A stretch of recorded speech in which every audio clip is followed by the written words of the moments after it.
Hey everyone, it's Gus Hamer here with Vinny Souza. Subscribe to Blade's Rumble on YouTube. Thank you very much, and I will see you guys soon. Take care. Bye-bye.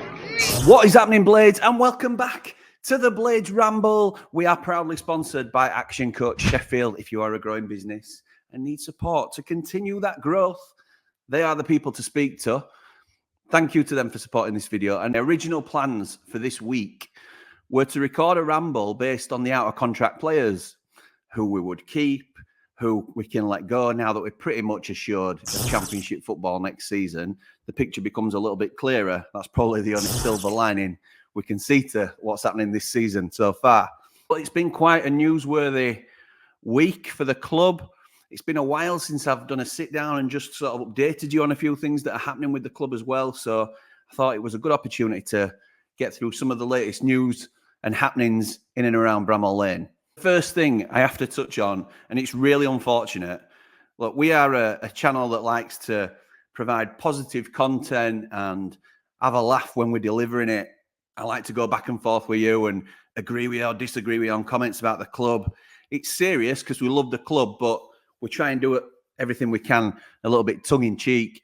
Sometimes you have to address some really serious issues, and unfortunately, Mason Holgate, after what is undoubtedly a stupid decision, a daft tackle that set us off on a real quick downfall against Brighton, being sent off with a ridiculous challenge.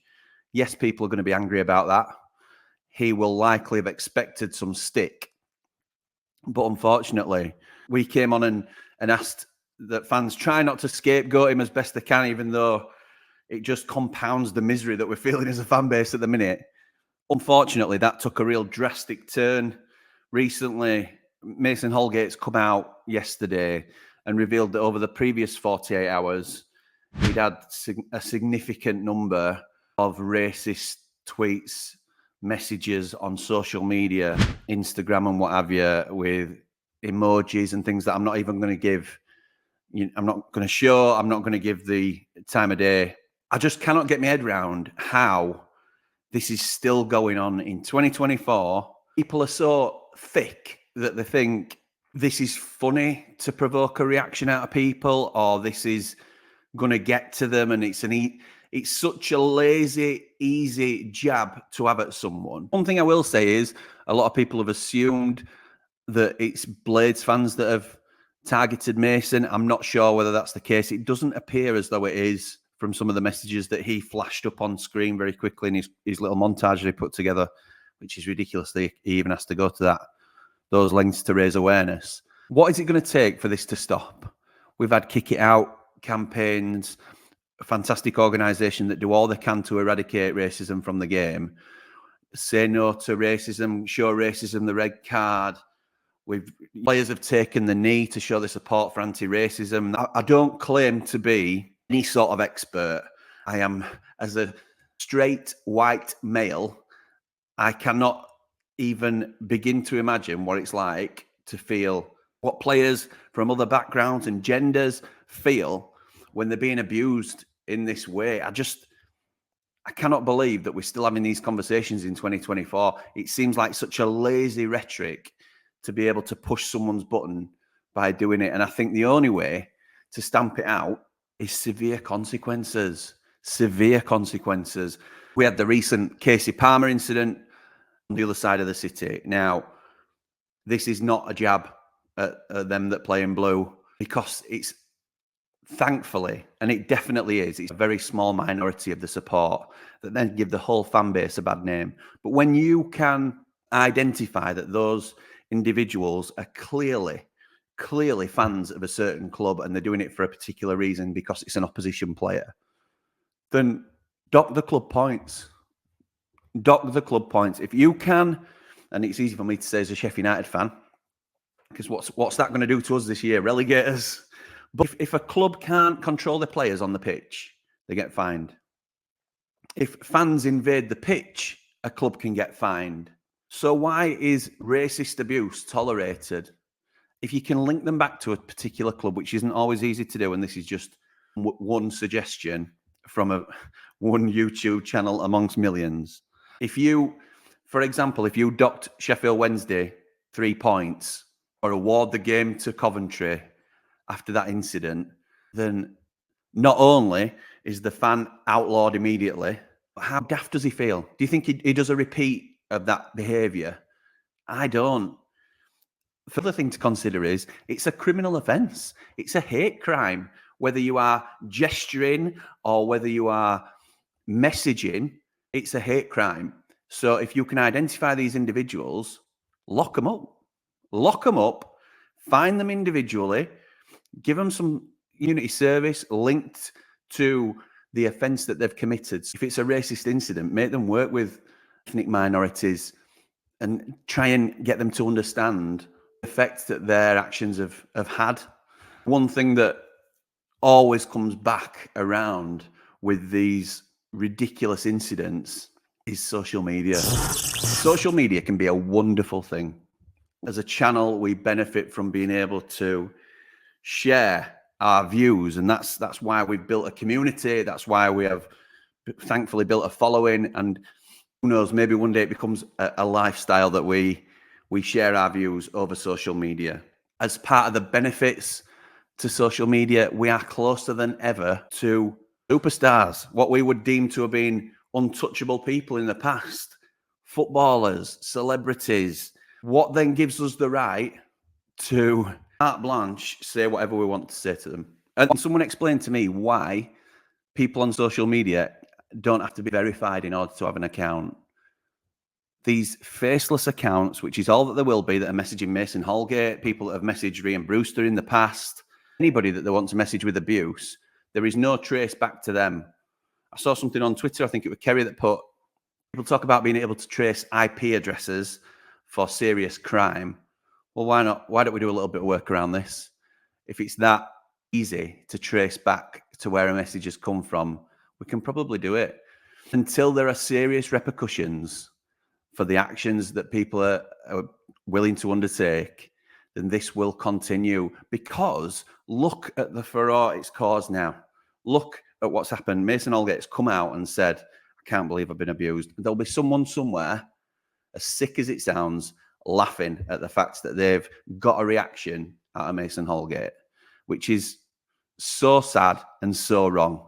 And I think nothing better than to be able to out those people, give them a lifetime ban from their own club, get the club a points deduction, whether that's Blades, Brighton. It'll soon stop. It'll soon stop. That's my take on it. And it has to stop. It has to stop. It cannot continue. So on to some lighter topics now, thankfully. And the new Sheffield United Fan Advisory Board has been announced, which is really exciting for the club.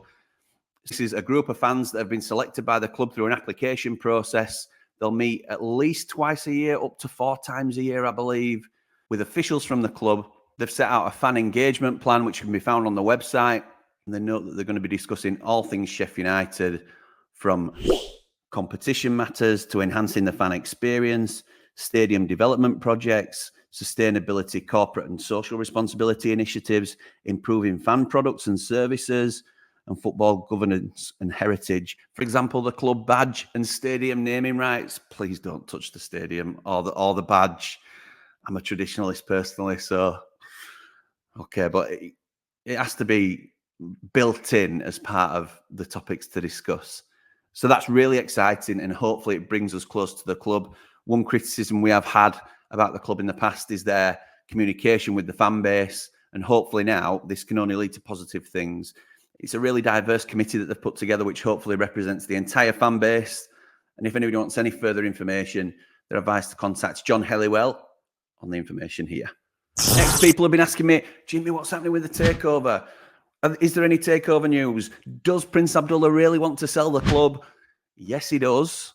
I don't have any burning information to give you other than that Darren Smith has confirmed on Twitter. So Darren has revealed that the club are now working with a company called Lazard, based in America. They are a company that specializes in sourcing investment for businesses. So they are currently undergoing significant due diligence on our club so that they know every single nook and cranny about Sheffield United. Who knows what that's going to reveal, but They know everything that they need to know about the club, and they can then take that information and pair us up, hopefully, with a suitable investor. So anybody that believes that no news is bad news and that clearly Prince Abdullah doesn't want to sell, I can assure you it's not the case, because I'm well informed that he has paid a significant amount of money to acquire Lazard's services. So I would expect some news. I don't know how imminent the news will be, but it is certainly a serious consideration that Sheffield United will be sold in the not too distant future. There's a video on social media doing the rounds at the minute from a podcast called the Football Ramble. So it's a very good name for a podcast. And it's a lad talking about Portsmouth, and they're comparing them to Sheffield United. And he's basically saying Portsmouth and Sheffield United are similar sized clubs. I'm not sure I agree with that, but saying Portsmouth are currently top of League One, Sheffield United about bottom of the Premier League, and he can pretty much guess that Portsmouth fans are having a better time than Sheffield United fans are currently. And his basic point was the Premier League is no fun. Getting battered every week and being embarrassed. In fact, here it is. Being in a position where I've supported a team who've been in the Premier League, for a club of that size, Portsmouth, Sheffield United, roughly similar size club, right? It's actually, it gets to the point sometimes where it's far worse than you think. Because it's just fucking boring. You're worried every single game about whether you're going to get anything out of it. You're worried about being a laughing stock and getting battered. And actually, I reckon a lot of Portsmouth fans, I can't speak on behalf of Sheffield United fans, but Portsmouth fans, at the moment, Pompey are top of League One, they're flying, right? I promise you now, objectively speaking, Pompey fans are having a better time. It's nice to have the glamour of being able to flick on Match of the Day and people knowing about your club and all that. And it's important for those kind of non-football reasons. But in terms of purely supporting your team, I don't personally think the Premier League's a be-all and end-all. I think it's a really interesting question, and it's a difficult one because, look, I think everybody recognises the journey is better than the destination when it comes to the Premier League. And when you think back to those wilder glory years from the League 100-point season to get into the Premier League to finish in 9th, that was it. That was the pinnacle. And then since then, the second promotion didn't quite feel the same. And it's a double-edged sword because, of course, as fans, we love being in the Championship where we're a stronger side and we have more chance of winning week to week. It's a more unpredictable league, but because of our recent success, we are seen as a strong team in that league now. So as one of the bigger fish, we're going to win more, or we should win more than we lose. And we'll be up there fighting for a promotion, and it's exciting. And we just eke out a result here and get over the line. When you get up to the Premier League, you're getting beat every week, particularly if you get off to the start that we have this season. We've never got going this season, have we? And we are going to come back down. It's been a bit of a damp squib of a season, but we need that time in the league because of the money. So we understand we have to get there. So it's like a season on, a season off. It's really interesting to think about people's opinions on it because there's no doubt the Championship's more enjoyable. It's the necessity of being in the Premier League. And do people enjoy being one of the elite 20? Well, not really if you're going to be the 20th team out of those 20 or even the 19th. I'd rather be the 21st and doing really well. I thought it were a really interesting conversation. Let me know your thoughts down in the comments. And finally, we finish on some positive news. Ollie Arblaster has signed his Sheffield United contract, something that the Ramble was talking about several weeks ago. He signed until 2028, a 4-year deal, likely with a +1. Brilliant news for the club, this. There was a fantastic, not only an interview with Ollie that documented this news, but there's an amazing picture of him as a ball boy going to high-five Billy Sharp as Billy scored a goal for United. And then Billy has commented on it saying, I've seen this story somewhere before, or something along those lines. Absolutely brilliant. It feels like it's coming full circle.